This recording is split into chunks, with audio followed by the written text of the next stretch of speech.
Good afternoon, this is your boy D-Light. I was just coming with the story, and I know we've heard it over the years about different shootings of schools and everything, and here in Michigan at Oxford High School was a shooting where 3 was killed and 6 was wounded, and this madness got to stop. It's just outrageous. I mean, kids killing kids and snapping. And what we gotta do as parents is to look for any tail signs or whatever. Some kids post things on social media, and like I said, other kids see it, and like I said, if anybody ever see anything odd on social media, it's supposed to be reported, because then you never know what motive is behind this. So, I mean, I've encouraged my daughter, if she see anything strange or see any weird postings or anything from any of her classmates or anyone that she goes to school with, report it, because something could be avoided. I'm gonna let you see this video, and it just hurts my heart to see how kids these days, well, I mean, we're actually spiritual warfare, and we gotta keep our youth in prayer, keep them lifted up, keep our young people and our children covered in prayer. Anoint your children. So I'm going to play this video and leave a comment below. Around 12:51 today, we received a 911 call of an active shooter at the high school. Deputies immediately responded, and we received over 100 911 calls into our dispatch center, over 100. The deputies took a suspect into custody within 5 minutes of the original 911 call. They recovered a handgun from the suspect.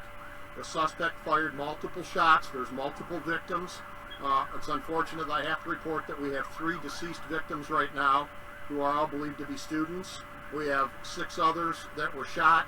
1 was a school teacher. They're all at local hospitals being treated for various injuries. Again, multiple shots were fired. He did not give us any resistance when he was taken into custody. He's currently being transported back to Pontiac for potential. Well, he's already invoked his right to not speak, so he wants an attorney. He's not telling us anything at this point in time. It's a very tragic situation, obviously. We will brief you again later, maybe around 5 o'clock. We can give you ages of the victims, conditions of the victims, where they live, things of that nature. Behind us in the mire, they closed the store down for us and helped us with reunification with the parents. We got a lot of upset parents wanting to know what's going on with their kids. There was an orderly evacuation. The school did everything right. Everybody remained in place. They barricaded themselves, and Tim here has done a great job in terms of preparing. You never want to prepare for something like this, but you have to. And the school district's done a wonderful job preparing. All the doors over there are marked at the high school. If you've seen them, deputies responded. They knew where to go. We've had assistance from other police agencies nearby, Lapeer County Sheriff, Oxford Police Department, other local police departments. The response has been overwhelming. We're still doing a secondary, and we're going to do a 3rd search of the high school just to make sure there's no other victims out there. If there's anything else I missed, I can answer. I will answer, and I'll defer Tim. Yes, it's a 15-year-old student who was a sophomore at the high school. As he said before you invoked attorney, did he say anything about what precipitated this? I'm not going to get into that. Was there any warning, Mike, ahead of time? Was there any messaging that he put out? Anything? That's all under investigation at this time. We have literally probably 100 different detectives and support out here right now. We're going to talk to everybody. We're going to go through everything. But at this point in time, I can't tell you that we have that or we don't have that. Any reason to believe the initial victims were targeted directly, or was it don't know at this point in time. Still under investigation. Has notification been made to parents yet, or do parents still not know? I believe all the parents know, but I can't say that for certain, but I believe they do. So you're saying 3 to... Well, that being said, I know it's a scary thing, me being a parent. It's a scary thing, something to think about. We just gotta be prayerful, y'all. I'm gonna let you hear what a parent and a student has to say.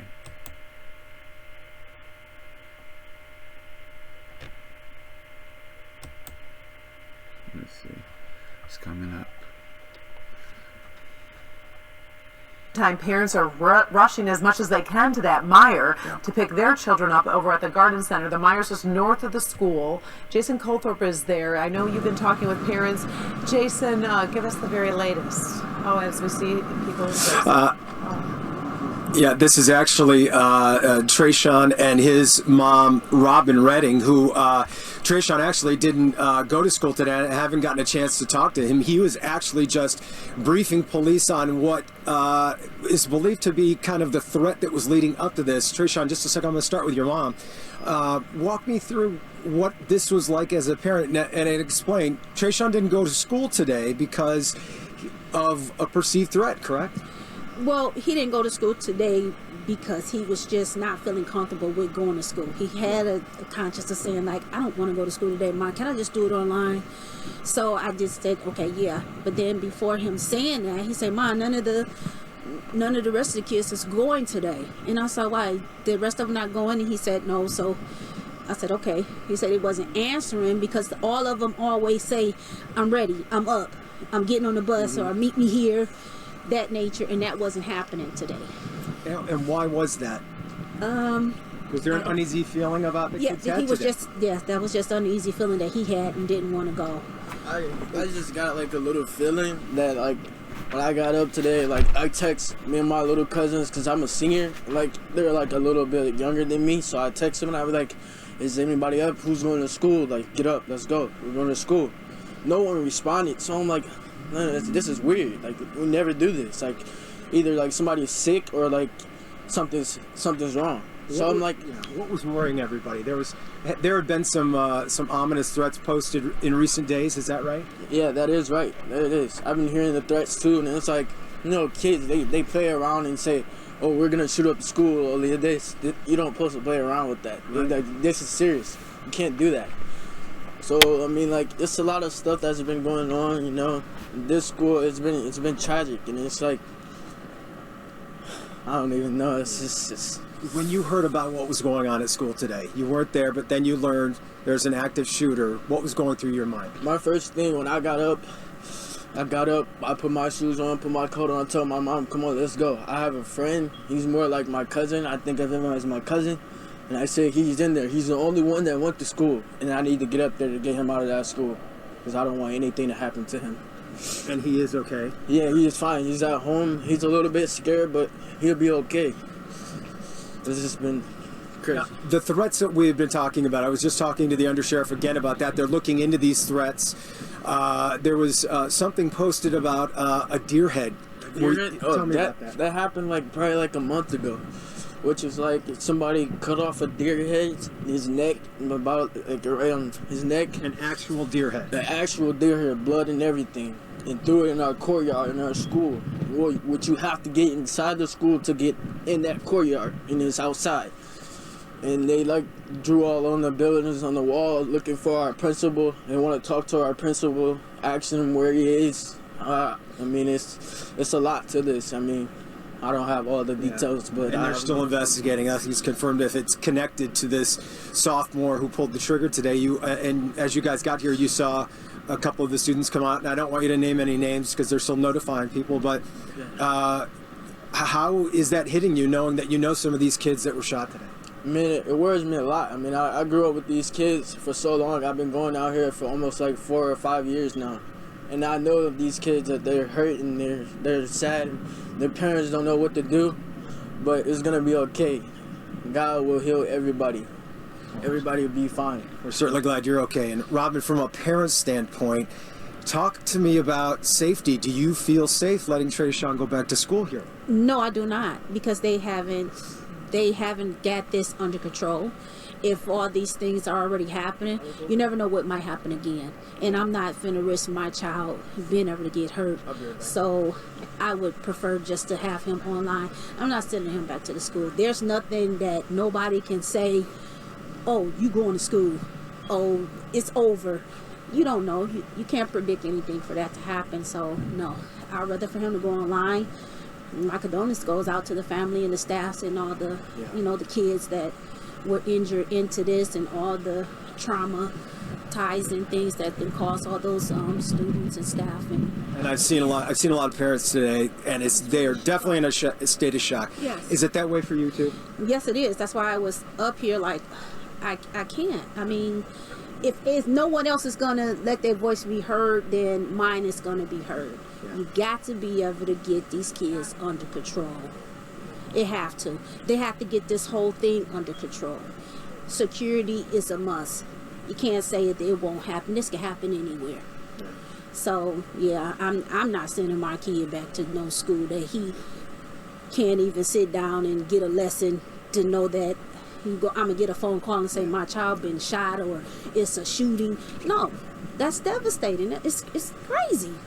It's just I can only imagine you must have been thanking God that your son did not go to school. Yes, I was praying all the way, thanking God, a blessing. So, hey, you gotta listen to your kids, and he was very firm of saying, I'm not going. Yeah. So. Robin, we're glad he's okay, and thank you both for talking to us. You're welcome. We appreciate it. And David Karen, by the way, the undersheriff had just told me a minute ago that we're expecting another briefing coming up at 5 o'clock. It's we still got a long way to go before that, but as they actively investigate some of this, I can tell you that we're across the street from Meijer, where the original staging area was, but there's been all kinds of overflow.